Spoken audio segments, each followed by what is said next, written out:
Hey, L-Dog here, bringing you another replay. This time we've got a Terran versus Protoss matchup of Stork playing as the purple Protoss versus Idra. I guess that's how you say that name, as the brown Terran. The map is Othello, and we're just kind of getting started here. And as we're getting built up, just a couple comments I wanted to make. I wanted to thank everybody for the feedback on my last game of Bisu versus Fantasy. A lot of comments on both Gosu Gamers and YouTube on that one, and some good feedback. So I appreciate that. One of the pieces of feedback was to instead of basically telling you if I wasn't familiar with the map, to go ahead and look at the map beforehand. So that's one of the things I'm going to do now, right before they kind of start building up, is take a look over the map with you for those of you who aren't familiar with it. Again, this is Othello. And the other comment from last time, I think, was, well, can't remember what the other comment was. I guess I had a few wording issues where I had said Protoss instead of Terran or something like that. But we're gonna go ahead and try to work those out in this replay. Um, so this game I pulled off of the Team Liquid website. It was posted like last month, but apparently this game is a little bit older than that. It's gotten a lot of views there, so I thought it would be an interesting one to take a look at for you guys. One thing I wanted to make sure I let you know is if you're watching this, feel free to, if you're interested, go ahead and request a replay that you'd like me to go ahead and commentate on. I definitely like the interaction there, so if there's one that you think you'd like to hear me comment on, even though I'm still just starting out, that would be awesome, and I'd love to do it. So feel free to let me know what that replay is, or send me a link to it, or whatever. If you're interested. So that said, let's go ahead and get started on this one. Looks like we are in the northwest position for Stork, and then in the kind of the southwest position for Idra here. And what I'm going to do is reveal the entire map just for a second to take a look. You can see here on Othello, I think there's 4 starting places. They're on these 4 high platforms on sort of the corners of the map, similar to like a Python starting position, shifted a little bit, and then each base has a ramp, and then right outside the ramp has a natural, and then kind of a second natural outside of that, which is a little bit harder to defend because there's a wide open access point on both sides of that second natural. So the primary natural is going to be a little bit easier to defend because there's only this one sort of choke point here, but the second natural is going to be a little bit harder to hold as you sort of go around the map there. So it just kind of gives you an idea of what that looks like. Let me go ahead and turn off reveal entire map here, and let's see what's going on both sides now. So I've kind of skipped the beginning action, or what's going on in the beginning. You'll notice that Stork did go ahead and build the standard kind of versus Terran build there with the Cybernetics core, going for the Singularity charge early on. It looks like Idra has already scouted with the SCV, the preliminary SCV there, and Stork is not able to get his probe into Idra's base due to the early wall in there. So we're seeing a sort of a standard build by both sides. I'm curious to see how sort of the terrain is going to be used to the advantage of each player here. Just initially looking at this map, I would sort of think that this would probably, I'm going to say I think this would be a little bit of a Terran favored map here, and the reason I'm going to say that is because of the cliffs overlooking some of the bases here. There's a lot of cliff work around the expansions, it looks like, and a lot of wide open areas where if Terran can set up sort of the siege tanks and turrets and such, they'd be able to leapfrog pretty powerfully across the map, I think. Whether that's true or not, I guess we'll find out as this game moves on here. What we're seeing is the first attack from Stork at the ramp of Idra here. With just a Zealot and a Dragoon trying to get that supply depot, but he's got a chain of SCVs repairing each other here, and I don't think he's going to have much luck there.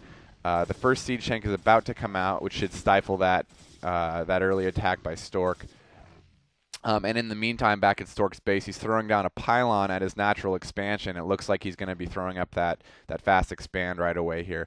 Idra is throwing up the command center along his edge here. He's going to be fast expanding as well, but he's going to be floating. Looks like Stork did back off on the entrance there.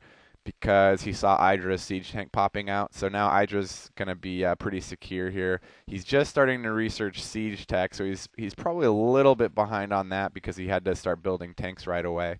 But he should be able to start sieging pretty quickly here in order to get that command center set up at his expansion. Interesting, he's building an SCV at that command center before he floats it. So I don't know if he's going to try and kind of build up his economy at his main first, or if he's just going to build up a bunch of SCVs here and then transfer them down. I haven't really seen that strategy before. It's usually you just float it right away. Protoss is just building his Nexus here, so he's actually a little bit behind on the expansion. All Terran has to do is float his command center over, and he'll have a fully working expansion, whereas Protoss is just about halfway here with his Nexus. So Terran probably a little bit ahead economically here. It looks like he's just floating his command center now. Protoss is probably going to see that right away with that probe he's got down at the natural. And then back at Stork's base, he's now producing kind of a quick robotics facility. He went right to, I think he went single gate to robotics facility there to produce early observers. So continuing to produce those Dragoons out of both gateways now, and then he's got observers as well. Plenty of Dragoons defending his natural expansion there. And sending his first observer over to Idra's base to kind of check out his expansion status here. And Idra does transfer a bunch of those SCVs over right as that command center lands, and he's got his buildings floating around that he's going to throw up to get the wall in there. I don't know if that space at the top there is going to be big enough to allow some smaller units like maybe zealots through or not, but regardless, it's going to have a nice wall to sort of block the Dragoon progress if Stork does try to bring these Dragoons in here. So Stork is hanging out right outside of Idra's expansion here, and in the meantime he's actually throwing up his Nexus at that second natural, so he's going to have an economic advantage shortly here. You'll notice he doesn't have an assimilator on his gas at his primary expansion yet, so he's not going to be going gas heavy units right away. It looks like he's going to be probably just doing zealots and drags for now as he throws up. It looks like it's going to be 4 more gateways here. So he's going to be doing 6 gateways. Looks like he's going to be doing just zealots and drags. He doesn't have any other tech other than the observer tech, so just going to be producing mainly melee units for now. And the other half of his force just hanging out outside of Idra's base, making sure he doesn't sneak anything past. So back at Idra's base, we see 2 more factories going up. So obviously heavy metal here, and since those factories are placed so close to the first 2 factories, we're going to probably be seeing a bunch of vultures popping out. So 2 factories for vultures and 2 factories for siege, it looks like. Just getting his ComSat up as well, so he'll have a little bit of early detection.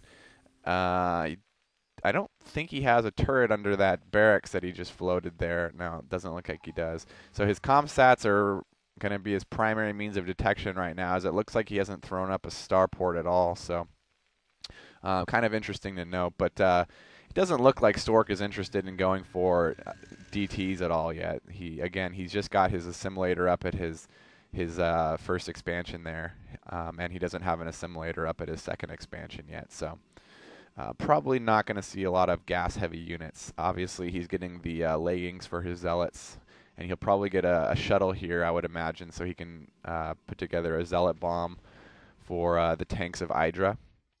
But Stork doing a good job of map control here. I like the fact that he's got some of his forces kind of hanging out here, making it difficult for Idra to expand. And you're going to notice a lot of purple dots on the mini-map there because Idra's continually producing these observers, which he's sending to sort of some key locations on the map, keeping the upper half of the map in check there.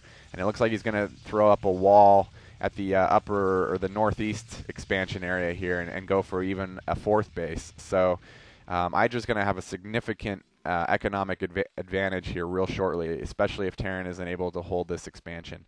He does have a lot of tanks here, though. It looks like he will be able to hold this second expansion pretty easily. I thought I saw command center to float. So of course Stork has observers